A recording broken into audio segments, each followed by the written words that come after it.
माननीय प्रधानमंत्री जी अभी जब माताजी को मिल रहे थे तो हमारी माताजी से कह रहे थे हम तुम्हारी माताजी पर्ची खोल रहे, और माताजी से बोले अब तुम्हारे मन में ये चल रहा है कि ब्याह हो जाए। उस वक्त तो हम नहीं कह पाए, तो हम कहेंगे हमारी बारात में आप भले ना। पूज्य गुरुदेव भगवान के द्वारा देश के प्रधानमंत्री जी को भेंट किया जा रहा है, इस आशा के साथ कि वे हनुमान जी उन्हें बल और सामर्थ्य दें कि वे देश की सेवा इसी तरह करें। अब मैं आग्रह करता हूं, बालाजी का एक विग्रह प्रधानमंत्री जी को भेंट किया जा रहा है। ये वो अनुपम छवि है बागेश्वर बालाजी की, जिनके दर्शनों के लिए देश और दुनिया के लोग बागेश्वर धाम आते हैं, रोते हुए आते हैं और हंसते हुए जाते हैं। ये वो विग्रह उन्हें भेंट किया गया। और अब धाम से जुड़ा साहित्य, गुरुदेव भगवान द्वारा रचित पुस्तक देश के जनमानस के लिए जो उन्होंने लिखी, सनातन धर्म क्या है, यह वो पुस्तक जो उन्होंने विद्यार्थियों को ध्यान में रखते हुए लिखी थी, सनातन धर्म की छोटी छोटी बातों से उन्हें अवगत कराने के लिए। और अब मैं आग्रह करता हूं कि एक स्मृति चिन्ह भी भेंट करें।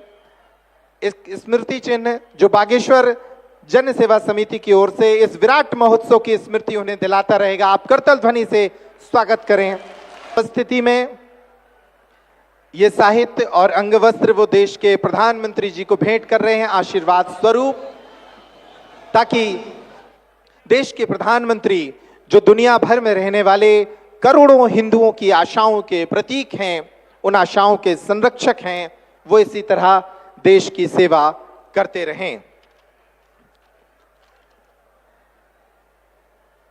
इन अनुपम पलों के साथ अब मैं आग्रह करता हूं बागेश्वर धाम सरकार यानी परम पूज्य गुरुदेव भगवान को कि वे आएं और अपनी वाणी से देश के यशस्वी प्रधानमंत्री जी का इस भव्य आयोजन में स्वागत करें। पूज्य गुरुदेव भगवान, आप सभी करतल ध्वनि से स्वागत करें।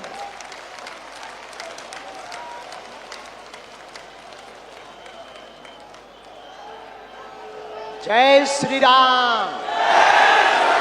बागेश्वर धाम की, बालाजी हनुमान की, परम पूज्य श्री जगतगुरु भगवान की, सभी संत जनों की, पूज्य श्री बद्रीनाथ वाले महाराज जी की, परम पूज्य श्री परमार्थ निकेतन वाले महाराज जी की, परम पूज्य श्री दीदी माँ रितंबरा जी की, आज के उत्सव की। हम सब बहुत उत्साहित हैं, हम सब बड़े प्रसन्न हैं। आज पावन तीर्थ बागेश्वर धाम बुंदेलखंड की वो भूमि जो वीरों की भूमि है, हीरों की भूमि है, संतों की भूमि है, महंतों की भूमि है। और एक अनूठा पल बुंदेलखंड के इतिहास में आया है कि परम पूज्यपाद एक तरफ संत भगवान व्यासपीठ के महापुरुष विराजमान हैं, तो दूसरी तरफ विश्व के सबसे लोकप्रिय नेता भारत के यशस्वी माननीय प्रधानमंत्री जी विराजमान। जोरदार ताली बजा करके हम सब पूरा बागेश्वर परिवार स्वागत करें। पीछे तक हम सब जोरदार ताली बजा करके आपका हरे हरे।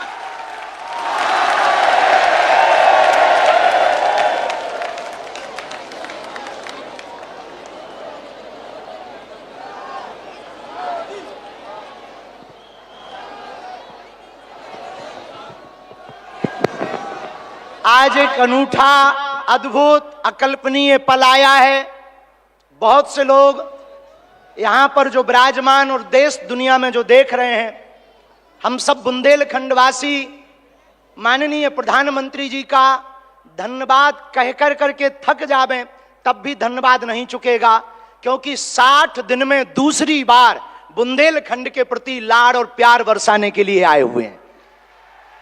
और वो प्रधानमंत्री जी जो अमेरिका में अगली पंक्ति में खड़े होकर के वहां के प्रधानमंत्री भी ट्रंप कहते हैं the great prime minister of India. America में स्वागत पाकर अब एक छोटे से गांव गड़ा में आए हैं। ऐसे प्रधानमंत्री मिलना मुश्किल है जो गाय की बात करते, गंगा की बात करते, तो गरीबों की भी बात करते हैं। ऐसे प्रधानमंत्री जी मिलना बहुत कठिन है जो दल से नहीं दिल से देश की सेवा करते हैं। ऐसे प्रधानमंत्री जी हम सबको मिले हैं कि हम बहुत गर्व के साथ कह सकते, दीदी मां भी विराजमान है, 500 साल की सनातनियों की लड़ाई को उन्होंने ऐसे जीत करके बता दिया। लोग कहते थे परंदा पर नहीं मारेगा, उन्होंने राम लला को भव्यता के साथ बैठा दिया। तो कुछ लोगों ने कहा कि भैया मंदिरों से क्या होगा, तो हमने जब अपना छोटा सा निमंत्रण माननीय प्रधानमंत्री जी को रखा कि हमारी सामर्थ्यता तो नहीं, गांव गड़ा है, छोटा सा स्थान है, बालाजी का स्थान है, हमारा निमंत्रण है, आपने बिना विलंब किए एक क्षण में कहा हम बनाते हैं और आते हैं। ये उदार था। हमें ये कहते हुए बहुत से लोग आज के बाद बहुत सी तरह तरह की बातें करेंगे, हमें उससे कोई फर्क नहीं पड़ता है। इसलिए फर्क नहीं पड़ता है कि हमने ऐसे प्रधानमंत्री को पाया है जो सरहद पर खड़े जवानों की बात करता है तो खेत में खड़े किसानों की बात करते हैं। हमने ऐसे प्रधानमंत्री को पाए हैं, हम सब ने, जो संतों की भी चर्चा करते हैं, महंतों की भी चर्चा करते हैं, और ऐसे प्रधानमंत्री को हमने पाया है जिनका विजन और मिशन 2037 तक भारत को विकसित राष्ट्र के रूप में देखना चाहते हैं। आज एक नवाचार इस विकसित भारत में होने जा रहा। बुंदेलखंड की धरती से हमारे प्रियजनों, बागेश्वर धाम, पूरे भारत के लोगों, अभी तक अस्पतालों में मंदिर थे, अब मंदिर में अस्पताल होगा। और पूरे बुंदेलखंड के लिए ये सबसे बड़ा उपहार है, सबसे बड़ा वरदान है। आप जब से प्रधानमंत्री पद पर आसीन हुए श्री मोदी जी, तब से पाकिस्तान वाले भी कह रहे हैं कि हमें भी वापस मिला लो। ऐसी विकास की गति से भारत बढ़ रहा है, ऐसी गति से अपना देश चल रहा है। और एक बात बहुत हम विनम्रता पूर्वक आपको प्रार्थना करें, हमारे संत महात्मा विराजमान हैं, विदेशों से भी लोग यहाँ विराजमान हैं, एनआरआई सभी वर्गों के लोग हैं, यशस्वी माननीय मुख्यमंत्री जी हैं, हमारे क्षेत्रीय सांसद जी भी हैं। एक बात हम कह दें, विश्वामित्र का भारत विश्वमित्र की भूमिका निभा रहा है। कल तक जो पिछली पंक्तियों में भारत को खड़ा किया जाता था, आज रेड कारपेट बिछा करके पूरा विश्व स्वागत कर रहा हो। बुरा ना मानना, हम बात को विराम करने के पहले कह दें, यूक्रेन वाले प्रधानमंत्री जी की पुतिन से बात नहीं होती, पुतिन की ट्रंप से नहीं होती, लेकिन एक अपने प्रधानमंत्री जी हैं जो तीनों से कर लेते हैं। और अद्भुत ये देखना, ये विश्वमित्र भारत है हमारा, जो वर्तमान में विश्वमित्र की भूमिका निभा रहा। और अद्भुत देखना, गड़ा गांव बागेश्वर धाम सन्यासी बाबा की तपोभूमि पर आ गए तो भैया आपने, अपने माननीय प्रधानमंत्री जी ने अपने विजन और मिशन से चांद पर भी तिरंगा फहरा दिया। अब हम माननीय प्रधानमंत्री जी को कहें, आप जहां आए हैं, एक समय ऐसा था कि हमारे यहाँ विधायक भी 5 साल में एक बार आते थे। अब आप आ गए हैं तो हमें लगता है हमारा बुंदेलखंड निश्चित रूप से आपको बहुत बहुत सब बधाई दे रहे हैं, आशीर्वाद दे रहे हैं, सब साधुवाद दे रहे हैं, सब आपके प्रति बहुत भाव प्रकट कर रहे हैं। अत्यधिक ना कहें, क्योंकि ज्यादा पूज्यपाद गुरुजी भी बैठे, ज्यादा कुछ बोल जाएंगे तो गड़बड़ हो जाएगा। लेकिन अंत में यही कहेंगे, आपका स्नेह जो बुंदेलखंड के प्रति है वो बना रहे, और हमारा बुंदेलखंड और हमारा देश आपके नेतृत्व में ऐसे ही दिशा और दशा सुधार करता हुआ विकसित राष्ट्रों में पहुंचे। हम साधु समाज और बुंदेलखंड वासी तो हम वो हैं कि राम जी को 14 साल का वनवास मिला था तो 12 साल यहीं रख लिया था चित्रकूट में। तो हम चाहेंगे कि आप ऐसे ही बार बार आते रहें, और पूरे बुंदेलखंड के लिए यह अस्पताल लगभग 2 से 3 वर्ष में पूर्ण करेंगे। सबके सहयोग से आप आ गए तो हो ही जाना है पूरा, और इसको मेडिकल कॉलेज बनाने का हमारा विचार है। और बालाजी पूर्ण करवाएंगे, सन्यासी बाबा का तप इसको पूर्ण करवाएंगे। अब अस्पतालों से कृपा भी मिलेगी, दवा भी मिलेगी, ज्ञान भी होगा तो विज्ञान भी होगा। और हम आपको निवेदन करें, अतिशयोक्ति हो जाए तो क्षमा करना, हमारे ब्याह में भले ही न आप आइयो, पर उद्घाटन में अगर समय मिल जाए तो आप पहुंचे। माननीय प्रधानमंत्री जी अभी जब माताजी को मिल रहे थे तो हमारी माताजी से कह रहे थे, हम तुम्हारी माताजी पर्ची खोल रहे। और माता जी से बोले अब तुम्हारे मन में ये चल रहा है कि ब्याह हो जाए।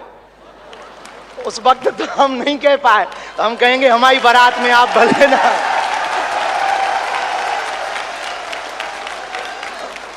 और हमने जब माता जी के प्रति आपका भाव देखा, सॉल लाए माता जी के लिए, और हमें मिला संदेशा के 5 मिनट हम माता जी को मिले। हम माता जी का जैसे ही भाव माता जी के प्रति देखा, हमने वहीं बैठे बैठे प्रण लिया कि माननीय प्रधानमंत्री जी की माता जी के नाम से इस अस्पताल में एक वार्ड बनाया जाएगा। हमारे मन में ये आया, और बस यही कहेंगे, हम तो कुछ जानते नहीं हैं, ज्यादा पढ़े लिखे भी नहीं, अंत में यही कहेंगे आप स्वस्थ रहें और आप ऐसे ही सत्ता में रहें, ताकि भारत ऐसे ही विकास करता रहे। हर हर बागेश्वर धाम की, सन्यासी बाबा की, दादा गुरु जी की।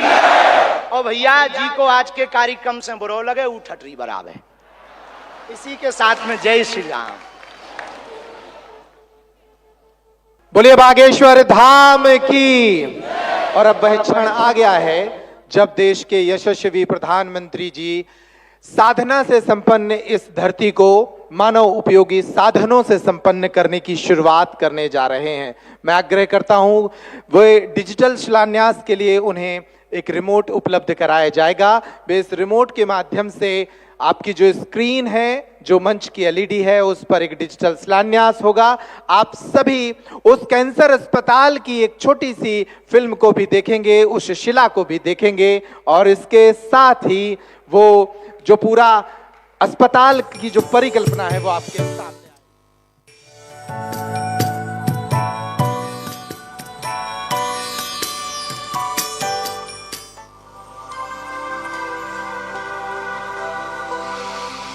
बीमारियों को पहले असाध्य माना जाता था, आज उनके इलाज मौजूद है।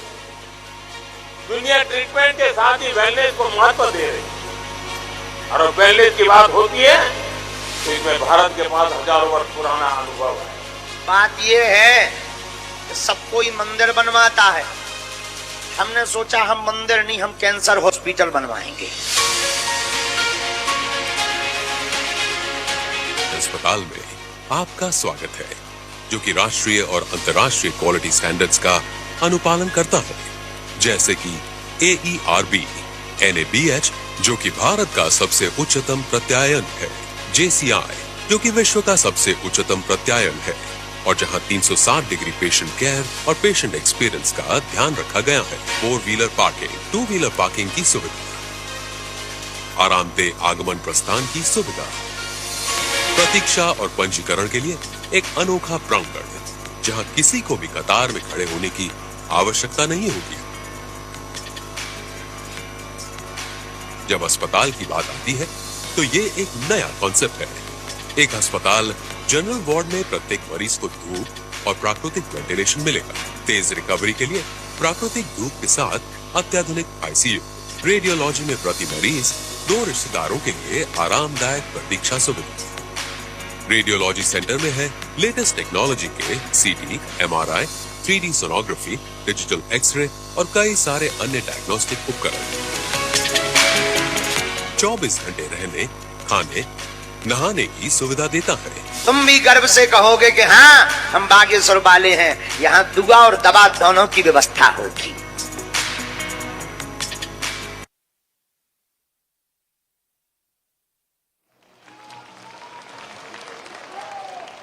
बोलिए बागेश्वर धाम की। ये फिल्म जरूर 2 मिनट की है, लेकिन ये 2 वर्ष पुराना संकल्प है और आने वाले 2 वर्षों में पूर्ण होगा और कई लोगों के काम आएगा।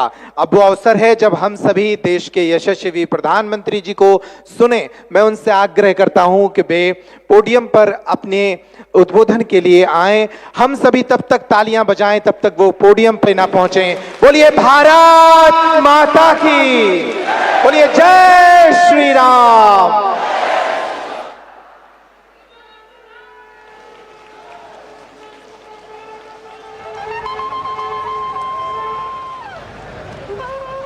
भैया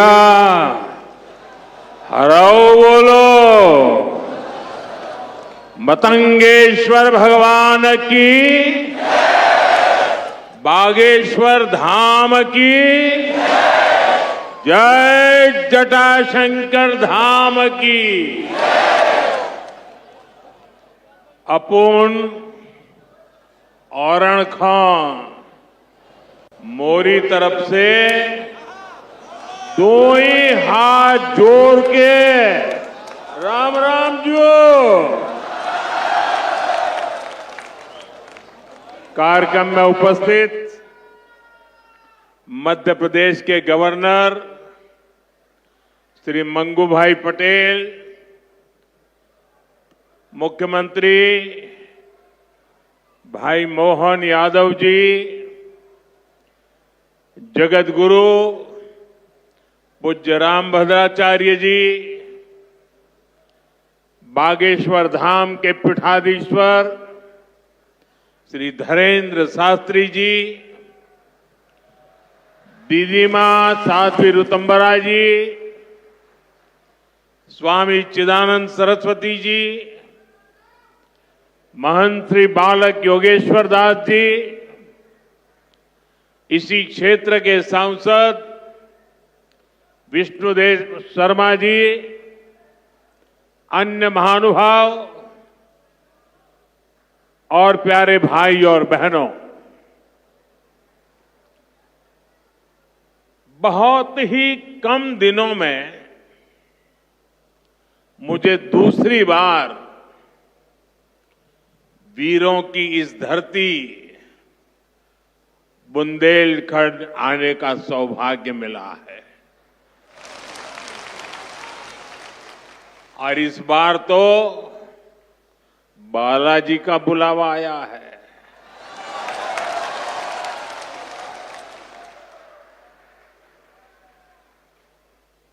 ये हनुमान जी की कृपा है कि आस्था का ये केंद्र अब आरोग्य का केंद्र भी बनने जा रहा है। अभी मैंने यहां Shri Bageshwar Dham medical science and research institute का भूमि पूजन किया है। ये संस्थान 10 एकड़ में बनेगा। पहले चरण में ही इसमें 100 बेड्स की सुविधा तैयार होगी। मैं इस पुनीत कार्य के लिए श्री धीरेन्द्र शास्त्री जी का अभिनंदन करता हूं और बुंदेलखंड के लोगों को बहुत बहुत बधाई देता हूं। साथियों, आजकल हम देखते हैं कि नेताओं का एक वर्ग ऐसा है जो धर्म का मखौल उड़ाता है, उपहास उड़ाता है, लोगों को तोड़ने में जुटा है। और बहुत बार विदेशी ताकतें भी इन लोगों का साथ देकर देश और धर्म को कमजोर करने की कोशिश करती दिखती है। हिंदू आस्था से नफरत करने वाले ये लोग सदियों से किसी न किसी भेष में रहते रहे हैं। गुलामी की मानसिकता से घिरे हुए लोग हमारे मत, मान्यताओं और मंदिरों पर, हमारे संत, संस्कृति और सिद्धांतों पर हमला करते रहते हैं। ये लोग हमारे पर्व, परंपराओं और प्रथाओं को गाली देते हैं। जो धर्म, जो संस्कृति स्वभाव से ही प्रगतिशील है, उस पर ये कीचड़ उछालने की हिम्मत दिखाते हैं। हमारे समाज को बांटना, उसकी एकता को तोड़ना ही इनका एजेंडा है। इस माहौल में मेरे छोटे भाई धीरेन्द्र शास्त्री जी काफी समय से देश में एकता के मंत्र को लेकर लोगों को जागरूक करते रह रहे हैं। अब उन्होंने समाज और मानवता के हित में एक और संकल्प लिया है। इस कैंसर संस्थान के निर्माण की ठानी है। यानी अब यहां बागेश्वर धाम में भजन, भोजन और निरोगी जीवन तीनों का आशीर्वाद मिलेगा। साथियों, हमारे मंदिर, हमारे मठ, हमारे धाम, ये एक और पूजन और साधना के केंद्र रहे हैं, तो दूसरी ओर विज्ञान और सामाजिक चिंतन के भी, सामाजिक चेतना के भी केंद्र रहे हैं। हमारे ऋषियों ने ही हमें आयुर्वेद का विज्ञान दिया।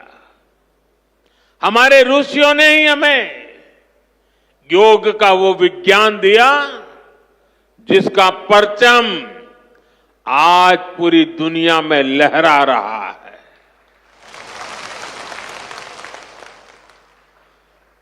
हमारी तो मान्यता ही है, परहित सरिस धर्म नहीं भाई, अर्थात दूसरों की सेवा, दूसरों की पीड़ा का निवारण ही धर्म है। इसलिए नर में नारायण, जीव में शिव, इस भाव से जीव मात्र की सेवा, यही हमारी परंपरा रही है। आजकल हम देख रहे हैं महाकुंभ की हर तरफ चर्चा हो रही है। महाकुंभ अब पूर्णता की ओर है। अब तक करोड़ों लोग वहां पहुंच चुके हैं।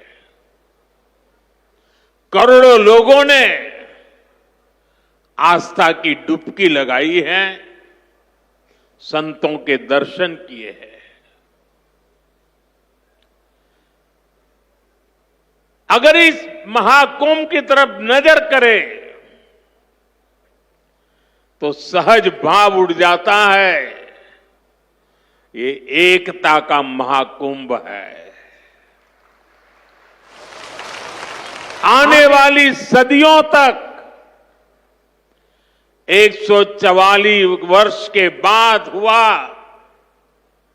ये महाकुंभ एकता के महाकुंभ के रूप से प्रेरणा देता रहेगा और देश की एकता को मजबूती देने का अमृत परोसता रहेगा। लोग सेवा भाव से लगे हुए, जो भी कुंभ में गया है, एकता के दर्शन तो किए ही हैं, लेकिन जिन जिन से मेरा मिलना हुआ है, दो बातें महाकुंभ में गए हुए हर व्यक्ति के मुंह से हिंदुस्तान के कोने कोने में सुनाई देती है। एक, वे जी भर करके स्वच्छता कर्मियों की उनके गुणगान करते हैं। 24 घंटे जिस सेवा भाव से इस एकता के महाकुंभ में स्वच्छता के कार्य को संभाल रहे हैं, मैं आज उन सभी स्वच्छता के साथियों को आदरपूर्वक नमन करता हूं। दूसरी एक विशेषता है जो हमारे देश में बहुत कम सुनने को मिलती है, और इस बार मैं देख रहा हूं एकता के इस महाकुंभ से आए हुए हर यात्री कह रहा है कि इस बार एकता के महाकुंभ में पुलिस कर्मियों ने जो काम किया है, एक साधक की तरह, एक सेवाव्रती की तरह पूरी नम्रता के साथ देश के कोटि कोटि जनों को संभालना इस एकता के महाकुंभ में जिन पुलिस कर्मियों ने देश के लोगों का दिल जीत लिया है, वे भी बधाई के पात्र है। लेकिन भाइयों बहनों, प्रयागराज के इसी महाकुंभ में इसी सेवा भावना के साथ अनेक विध समाज सेवा के प्रकल्प चल रहे हैं, जिसकी तरफ मीडिया का तो ध्यान जाना बड़ा मुश्किल है, लेकिन ज्यादा चर्चा भी नहीं हुई है। अगर मैं सभी इस सेवा प्रकल्पों की चर्चा करूं तो शायद मेरा अगला कार्यक्रम डिस्टर्ब हो जाएगा, लेकिन मैं एक का उल्लेख करना चाहता हूं।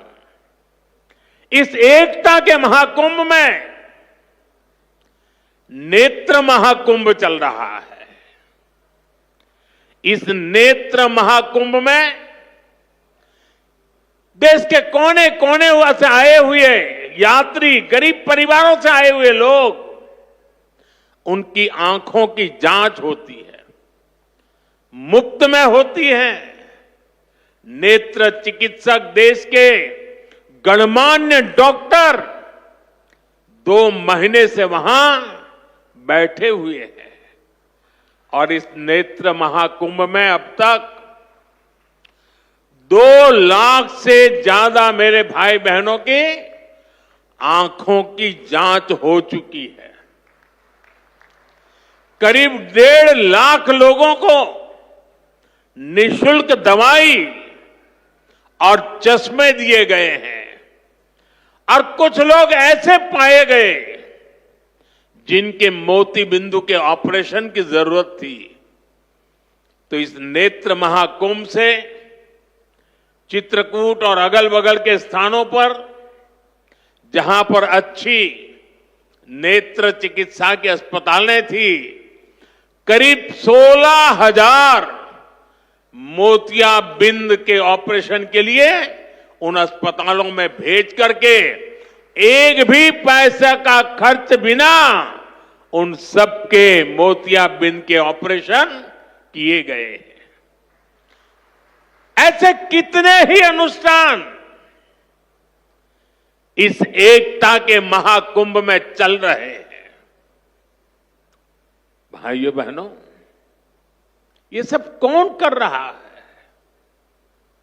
हमारे साधु संतों के मार्गदर्शन में हजारों डॉक्टर्स, हजारों स्वयंसेवक स्वतः स्फूर्त भाव से समर्पित भाव से, सेवा भाव से इसमें लगे हुए हैं। जो लोग एकता के इस महाकुंभ में जा रहे हैं, वो इन प्रयासों की सराहना कर रहे हैं।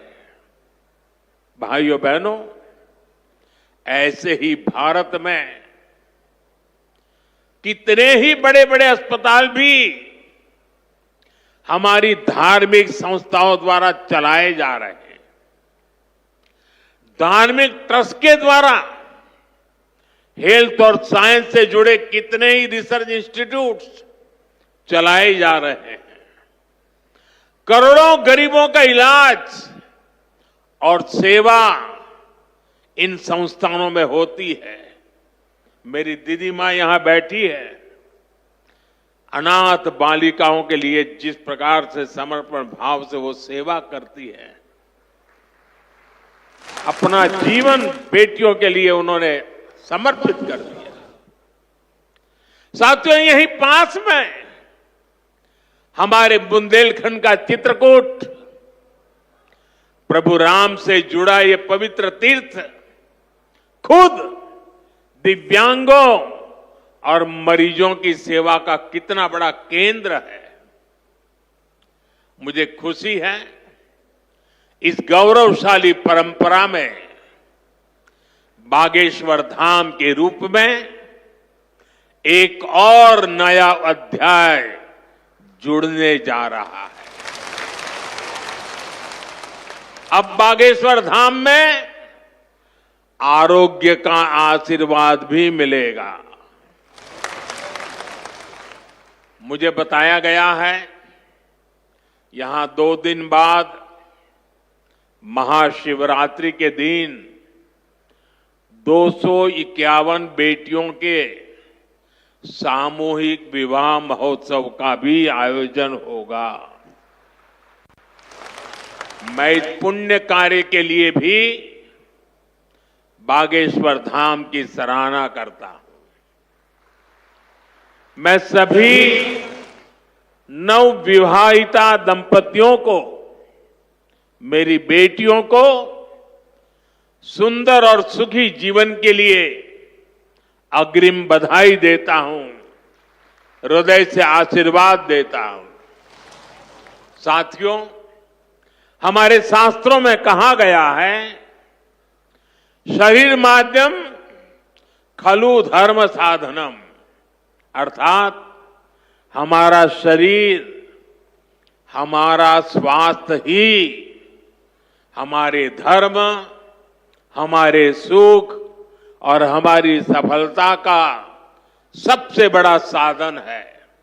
इसलिए जब देश ने मुझे सेवा का अवसर दिया तो मैंने सबका साथ सबका विकास के मंत्र को सरकार का संकल्प बनाया।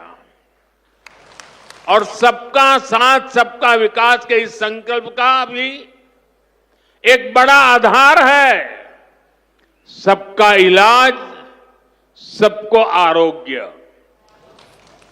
इस विजन को पूरा करने के लिए हम अलग अलग स्तर पर फोकस कर रहे हैं।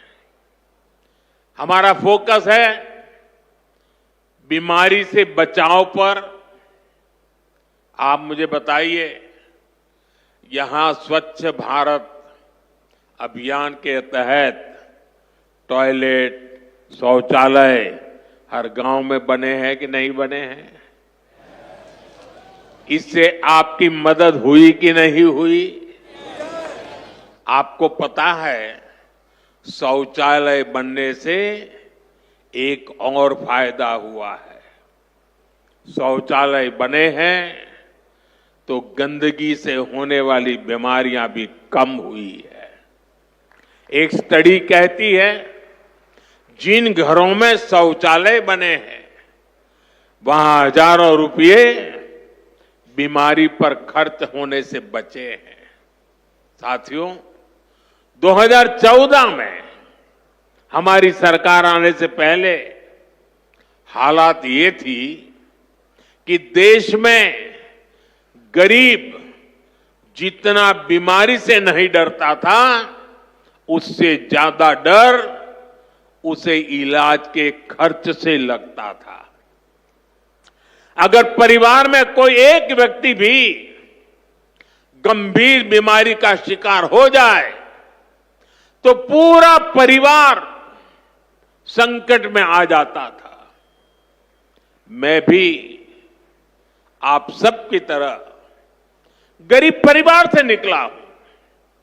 मैंने भी इन तकलीफों को देखा है और इसलिए मैंने संकल्प किया है, मैं इलाज का खर्च कम करूंगा और आपकी जेब में ज्यादा से ज्यादा पैसे बचाऊंगा। मैं आपको बार बार हमारी सरकार की कुछ योजना, कल्याणकारी योजनाओं की जानकारी देता रहता हूं ताकि एक भी जरूरतमंद योजनाओं से छूटे नहीं। इसलिए मैं कई जरूरी बातें आज फिर यहां दोहरा रहा हूं और मैं आशा करता हूं आप इसे याद भी रखेंगे और अपने परिचितों को जरा बताएंगे भी। बताएंगे ना? पक्का बताएंगे? ये भी सेवा का ही काम है। इलाज के खर्च का बोझ कम होना चाहिए कि नहीं होना चाहिए? इसलिए मैंने हर गरीब के मुफ्त इलाज की व्यवस्था कर दी है। 5 लाख तक का इलाज बिना किसी खर्च के। किसी बेटे को अपने मां बाप के इलाज के लिए 5 लाख रुपए तक खर्च नहीं करना पड़ेगा।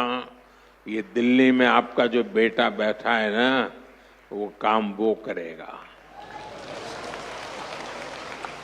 लेकिन इसके लिए आपको आयुष्मान कार्ड बनवाना है।